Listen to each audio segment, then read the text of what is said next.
Today we're talking about Netflix back in action. Cameron Diaz's return to acting alongside Jamie Foxx in an action comedy mashup. Now let me ask you, have you ever seen something so ridiculous it became genius? This movie gives us that Mr. and Mrs. Smith energy, but on a caffeine buzz.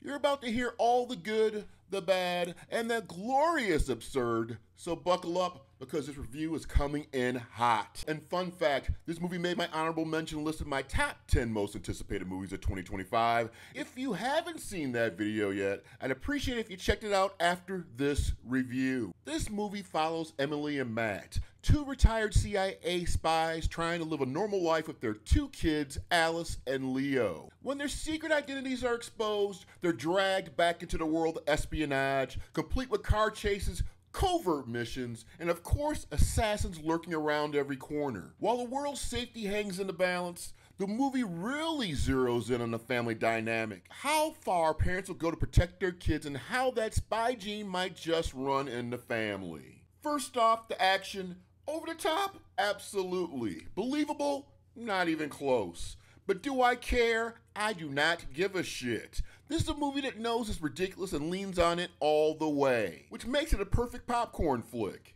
Jamie Foxx and Cameron Diaz's chemistry is the heart of this film.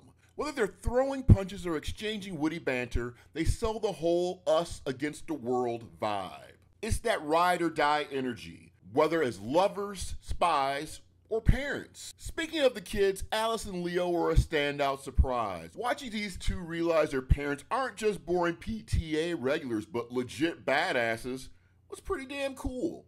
And let me just say, the scene where the kids witness their parents taking down assassins through a diner window, absolute gold. The movie also hits a sweet spot with its music choices. It keeps the adrenaline pumping and adds fun to the vibe. And while Glenn Close's M16 girl boss legend character wasn't my favorite part, her frostiness gave some depth to Emily's overprotective parenting.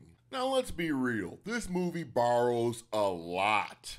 You'll see shades of Mr. and Mrs. Smith and other spy comedies, which isn't a deal breaker, but it's really noticeable. The pacing hits a snag when the family heads to the grandmother's estate. Sure, it adds some backstory and gives Glenn Close her time to shine, but it feels like the movie pumped the brakes a little too hard during this part. And can we talk about the villain, or who the hell we thought was the villain, or who might be the villain? It was forgettable. Below average twist, no shock value, nothing to make you sit up and go like, whoa, this is badass. A great action movie needs a villain you remember.